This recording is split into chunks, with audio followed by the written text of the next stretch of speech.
नमस्कार, आप देख रहे हैं इंश्योरेंस मंत्रा। हर हफ्ते हम आपको इंश्योरेंस से जुड़ी हुई महत्वपूर्ण बातें इस शो में बताते हैं। आपका अपना शो जिसमें हम इंश्योरेंस की अंदर जो डेवलपमेंट्स हो रहे हैं, आपको किस तरह का इंश्योरेंस खरीदना चाहिए, कौन सा इंश्योरेंस आपके काम का है, वो हम आपको हमारे एक्सपर्ट्स के जरिए बताते हैं। तो आज इंश्योरेंस मंत्रा में शामिल हो रहे हैं देश की जानी मानी कंपनी पीबी फिनटेक के जॉइंट ग्रुप सीईओ सरबवीर सिंह। बहुत बहुत स्वागत है सर हमारे शो में शामिल होने के लिए।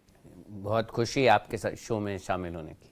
सर शुरुआत में इससे ही करूंगा क्योंकि कई सारे लोग हेल्थ इंश्योरेंस, मोटर इंश्योरेंस के बारे में तो जानते हैं, लेकिन इसके अलावा और कौन से इंश्योरेंस प्रोडक्ट हैं जो आपको लगता है कि लोगों को जानने चाहिए, जिससे उनका जो जीवन है वो थोड़ा सुरक्षित हो सके? देखिए, किसी भी व्यक्ति के लिए या कोई भी जिन्होंने अपनी नौकरी शुरू करी है या अपनी ज़िंदगी शुरू कर रहे हैं, मैं कहूँगा कि दो इंश्योरेंस बहुत ही इंपॉर्टेंट हैं। सबसे पहले जैसे आपने बोला हेल्थ इंश्योरेंस, वो सबके पास होनी बहुत ज़रूरी है। आज के टाइम में किसी के साथ भी कुछ भी हो सकता है और हॉस्पिटल का खर्चा बहुत ज़्यादा है, तो इसीलिए हेल्थ इंश्योरेंस होना बहुत ज़रूरी है। दूसरी इंश्योरेंस जो बहुत इंपॉर्टेंट है वो है टर्म लाइफ इंश्योरेंस। तो देखिए उसमें क्या इंपॉर्टेंट है आपको समझना है कि कई बार हम लोग लाइफ इंश्योरेंस में ना सेविंग प्रोडक्ट खरीद लेते हैं, जिसमें जो सम अश्योर्ड यानी कि जो पैसे अगर मिलेंगे, अगर आपको कुछ खुदा ना खास्ता हो गया, वो बहुत कम होते हैं इन रिलेशन टू जो आपने पैसे दिए हैं। तो देखिए दो चीज़ें होती हैं हर पॉलिसी में, आप प्रीमियम देते हैं और एक सम अश्योर्ड होता है। तो प्रीमियम का सम अश्योर्ड का जो सेविंग प्रोडक्ट होता है उसमें 10 टाइम्स का नॉर्मली वो होता है मल्टीपल, लेकिन जो टर्म लाइफ इंश्योरेंस होती है उसमें 500 टाइम का होता है। तो यानी कि अगर आप 1 करोड़ का अगर कवर लेंगे तो आपको सिर्फ 20,000 रुपये या उससे भी कम देना पड़ेगा, अगर डिपेंडिंग ऑन योर एज। तो मैं ये कहूँगा कि हर पर्सन के लिए जिन्होंने अपनी नौकरी या अपनी लाइफ शुरू करी है, ये दोनों प्रोडक्ट लेना बहुत ज़्यादा ज़रूरी है कि आपको अपनी लाइफ का क्या कहते हैं कंसर्न होना चाहिए कि अगर कुछ हो गया खुदा ना खास्ता तो आपकी फैमिली के लिए प्रोटेक्शन होनी चाहिए, और दूसरा आपके पास हेल्थ इंश्योरेंस होनी चाहिए कि अगर आपको या आपकी फैमिली में कोई बीमार हो तो उसके लिए हॉस्पिटलाइजेशन का खर्च। हेल्थ इंश्योरेंस की आपने बात की, लेकिन सर हाल के दिनों में हम देखते हैं कि लोगों का भरोसा जो है हेल्थ इंश्योरेंस में एक हद तक बढ़ा भी है, लेकिन मामले जो सामने आते हैं जहां पर इंश्योरेंस कंपनी और हॉस्पिटल्स के बीच में विवाद होता रहता है, कैशलेस ट्रीटमेंट अचानक से बंद कर दिया जाता है, तो इसको कैसे ठीक किया जा सकता है और आपकी इस पे क्या राय है? देखिए मेरी राय इस पे ये है कि विवाद जो है ना उस पे उसको बहुत ज़्यादा पब्लिसिटी मिलती है। देखिए जब कोई क्लेम अच्छी तरह सेटल हो जाता है तो उसके बारे में कोई बात नहीं करता है, लेकिन अगर क्लेम में किसी भी एक क्लेम में कोई प्रॉब्लम हो जाती है और खुदा ना खास्ता वो किसी जर्नलिस्ट का होता है तो उसकी बहुत ज़्यादा डिस्कशन होती है। तो हम ये देखते हैं, अगर हम आप हमारे एक्सपीरियंस को से चलिए तो 90% plus claims are settled and they are settled nicely. ठीक है, कुछ क्लेम में प्रॉब्लम होती हैं और वो आई थिंक उसके लिए इंडस्ट्री को और हमें कोशिश करनी है कि जब हम पॉलिसी बेच रहे हैं या जो हम उसका सिस्टम बना रहे हैं उसको और अच्छा करें। लेकिन मैं ये कहूँगा आपके चैनल के माध्यम से लोगों को कि हेल्थ इंश्योरेंस बहुत लोगों के काम आती है, और मोस्टली जब काम आती है तो उसके बारे में डिस्कशन नहीं होता। तो इसलिए हमें इस चीज़ से डरना नहीं है क्योंकि एक आध कोई आर्टिकल आ जाए या उसमें न्यूज़ पे आए, लेकिन हमें ये देखना है कि जनरली अगर आप सब कुछ इसमें मोस्ट इंपॉर्टेंट चीज़ है कि जब आप पॉलिसी लें तो आप सब कुछ डिस्क्लोज करें।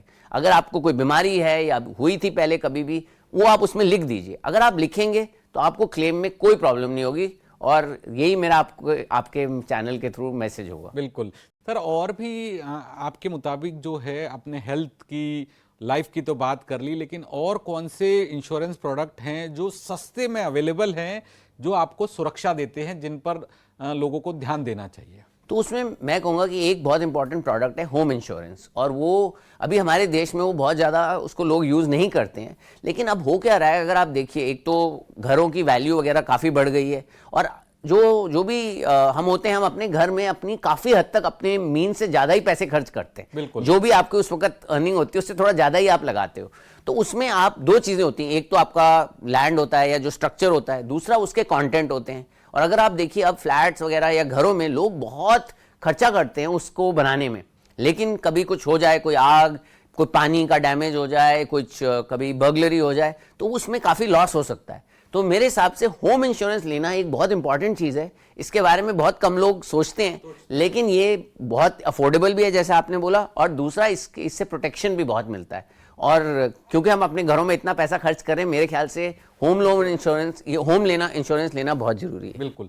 और सर आपसे समझना चाहता था नई चीजें जिस तरह से इंश्योरेंस में आई हैं, pay as you drive, credit like insurance वगैरह, तो इनका टेक ऑफ कैसा है और कस्टमर का बिहेवियर इनके प्रति कैसा है? देखिए, मैं दोनों को अलग अलग एक के बाद एक लेता हूँ। पे एज यू ड्राइव जो इंश्योरेंस है वो उन लोगों के लिए बहुत इंपॉर्टेंट है जो कम ड्राइव करते हैं या जिनकी सेकंड कार है और उसको वो कम यूज करते हैं। तो उसमें क्या होता है कि आपको, अगर आप एक फुल इंश्योरेंस लें जिसमें अनलिमिटेड किलोमीटर्स वगैरह होते हैं, तो उसका खर्चा काफी ज्यादा होता है। लेकिन अगर आप पे एज यू ड्राइव लें, सपोजिंग आप अपने ऑफिस के बहुत पास रहते हैं, तो आप ले सकते हैं पॉलिसी जिसमें सिर्फ 2500 किलोमीटर या 5000 किलोमीटर का लिमिटेशन है। लेकिन उसमें दो फायदे हैं आपको, एक तो आपको पैसे कम देने पड़ेंगे, दूसरा ये है कि सपोजिंग आपको और ड्राइव करना पड़े, भाई कुछ चेंज हो जाए, आप कहीं जाना चाहते हैं कुछ, तो आप जैसे अपनी आप मोबाइल को रिचार्ज करते हैं वैसे ही आप इस इंश्योरेंस पॉलिसी को रिचार्ज कर सकते हैं। तो ये पे एज यू ड्राइव उन लोगों के लिए बहुत ही इसेंशियल है और मेरे ख्याल से बहुत यूजफुल प्रोडक्ट है। दूसरा प्रोडक्ट जिसके बारे में आपने बात करी, क्रेडिट लाइफ, ये उन लोगों के लिए होता है कि जैसे जब आप होम लोन लेते हैं तो उसके अगेंस्ट इंश्योरेंस, बिकॉज अगर आप सोचिए आपने एक लायबिलिटी खड़ी करी है अपने लिए, राइट, आप उसको 10, 15, 20 साल में उसके पैसे चुकाएंगे, तो उस वक्त वो आपको लेनी है। अब इसमें दो चीजें होती हैं, कई बार जिस भी आप इंस्टीट्यूशन से लोन ले रहे हैं ना, वो आपको बोलेगा कि आपको वो इंश्योरेंस दिलाएंगे, लेकिन वो जो इंश्योरेंस होती है वो बहुत महंगी होती है, राइट। अब मैं उसमें जाना नहीं चाहता क्यों, लेकिन वो काफी महंगी होती है। लेकिन अब जैसे अगर आप हमारे प्लेटफॉर्म पे आएंगे तो हम अलग से होम लोन इंश्योरेंस बेचते हैं, उसकी कीमत उस जो अटैच्ड प्रोडक्ट है उससे 70% कम पे आपको मिल सकती है। और उसका दूसरा फायदा है कि आप उसको हर महीने या हर साल पे कर सकते हैं rather than paying in one shot. तो अगर आप एक तो मैं कहूंगा कि आपको होम लोन इंश्योरेंस लेनी बहुत जरूरी है क्योंकि आप एक लायबिलिटी खड़ी कर रहे हैं। नंबर 2 मैं ये कहूंगा कि आप उसको हमारे प्लेटफॉर्म पे आके देखिए, बिकॉज जो प्रोडक्ट्स हैं वो 70% चीपर है देन जो आपको अटैच प्रोडक्ट में। सर इसी में आपसे समझना चाहता था, आजकल नई जनरेशन के लोग हैं वो खुद इंश्योरेंस ले सकते हैं, तो जब ऑनलाइन प्लेटफॉर्म्स पे वो जाते हैं तो वो कैसे तय करे कि ये प्रोडक्ट अच्छा है और ये प्रोडक्ट अच्छा नहीं है? क्योंकि ऑनलाइन प्लेटफॉर्म से जैसा आपने भी बताया कि प्रोडक्ट थोड़ा सस्ता होता है, तो लेकिन वो तय कैसे किया जाए कि किस कंपनी के साथ जाना है, क्योंकि सारी कंपनियों के प्रोडक्ट वहां पे होते हैं। देखिए, अगर आप जैसे पॉलिसी बाजार पे आएंगे, राइट, तो आप देख सकते हैं, अगर आप हेल्थ इंश्योरेंस कंपेयर कर रहे हैं तो आप अपना पहले इन्फॉर्मेशन देंगे, आपकी एज कितनी है, आप किन किन लोगों के लिए लेना चाहते हैं इंश्योरेंस एक्सेट्रा।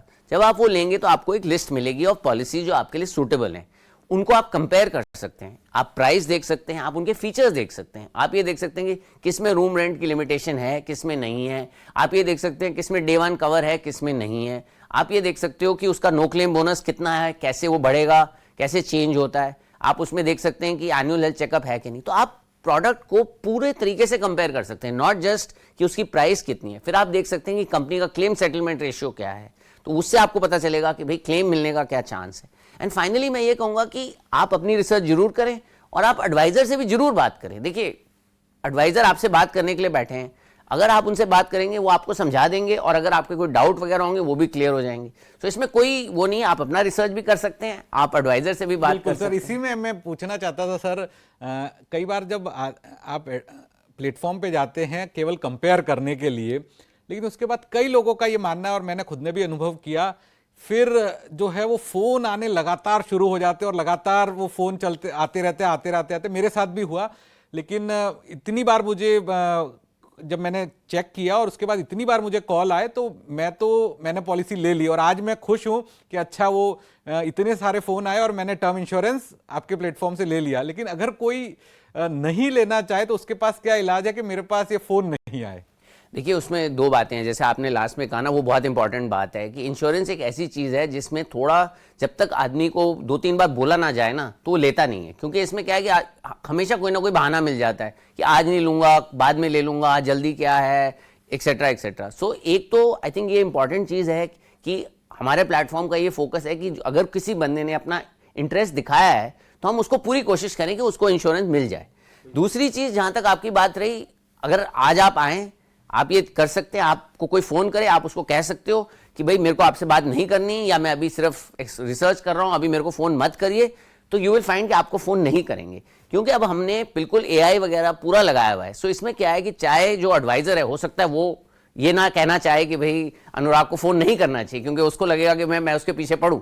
लेकिन अब हमारा सिस्टम में AI है, अगर आपने बोला कॉल पे कि भाई मेरे से बात नहीं करनी है, मेरे को अभी नहीं लेना, तो आपको फिर फ़ोन नहीं आएगा। आप प्लीज़ इसको ट्राई कीजिए और आप फिर मुझे नहीं सर, मैंने तो पॉलिसी ले ली आज से कुछ साल पहले। मुझे केवल कंपेयर करना था और उस कंपैरिजन के लिए मैं प्लेटफॉर्म पे गया, कंपैरिजन किया और शुरुआत में मेरा बिल्कुल भी मन नहीं था पॉलिसी लेने का, लेकिन मुझे इतनी बार फ़ोन आए और आपके जो कर्मचारी थे उन्होंने मुझे कन्विंस कर दिया। तो कुछ सालों बाद आज मैं सोचता हूं कि मैंने वो पॉलिसी ले ली, अच्छा किया, क्योंकि उस समय मेरी उम्र कम थी, प्रीमियम कम लगा। आज शायद प्रीमियम काफ़ी ज़्यादा होता है। बिल्कुल सही। देखिए मैं आपको बताता हूँ, कोविड के बाद कितने सारे लोगों ने हमारे एडवाइजर्स को फ़ोन करके थैंक यू बोला कि क्योंकि आपने हमारे पीछे पड़े, आपने हमारे को थोड़ा धक्का दिया, इसलिए हमने पॉलिसी ली।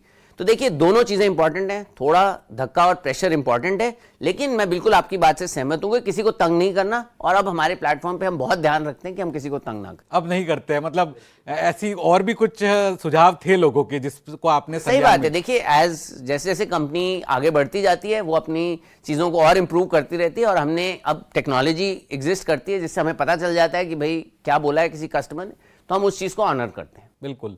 अब सर आखिर में मैं आपसे हमारे दर्शकों के लिए जानना चाहूँगा कि क्योंकि आपका सर इतना बड़ा अनुभव है और आप हर कंपनी के साथ काम करते हैं, तो हमारे दर्शकों के लिए आपका क्या इंश्योरेंस मंत्र होगा और ऐसी क्या चीज़ आप चाहेंगे पूरे इंश्योरेंस इकोसिस्टम में की जाए, रेगुलेटर के द्वारा, सरकार के द्वारा, इंश्योरेंस कंपनियों के द्वारा, जिससे हर किसी को फ़ायदा हो? देखिए इंश्योरेंस एक ट्रस्ट का प्रोडक्ट है, क्योंकि इसमें होता क्या है कि आपको पैसे पहले देने होते हैं और जो बेनिफिट है वो बाद में मिलता है। ठीक है, और कभी कभी उस बेनिफिट के बारे में सोचने में भी आदमी को अच्छा नहीं लगता कि भाई कोई बीमार हो या कोई मर जाए। तो इसके लिए मेरे हिसाब से सबसे इंपॉर्टेंट चीज़ है कि हमको इस प्रोडक्ट में ट्रस्ट बिल्ड करना है, ताकि लोगों को ये समझ आए कि ये बहुत ज़रूरी चीज़ है और इसका बहुत फ़ायदा होता है। और जैसे जैसे हम ये ट्रस्ट बिल्ड करेंगे तो अपने आप this is very useful for society and it will help individuals also. बिल्कुल, यानी भरोसा बनाने की जरूरत है। और सर क्या विश चाहेंगे आप रेगुलेटर से, जो आपको लगता है कि एक चीज रेगुलेटर को अभी तुरंत करनी चाहिए? नहीं, मैं तो खैर रेगुलेटर को कभी कुछ नहीं बोलना चाहूँगा, लेकिन मैं सिर्फ ये कहूँगा कि जो हम रेगुलेटर का भी फोकस यही रहता है कि भरोसा बनाया जाए इंश्योरेंस में, और मेरे ख्याल से उस भरोसे को जितना हम बढ़ा सकें, ताकि अच्छी सर्विस देके, अच्छा क्लेम्स एक्सपीरियंस देके जितना भरोसा बढ़ सके उतना ही अच्छा हो। बिल्कुल, भरोसा बढ़ना चाहिए सर। बहुत बहुत शुक्रिया सर, आज आपने हमें वक्त दिया और तमाम सवालों के बहुत ही आसान तरीके से आपने जवाब दिए। तो ये थे सरवीर सर, जो इन्होंने तमाम चीज़ों को बहुत ही सरल तरीके से आपको समझाया, हमारे दर्शकों को समझाया। वक्त हो चला एक ब्रेक का। ब्रेक के बाद हमारे साथ जुड़ेंगे एक्सपर्ट स्पीक सेगमेंट में बाला सुंदरम आर। तो तुरंत हाजिर होते हैं इस छोटे से ब्रेक के बाद।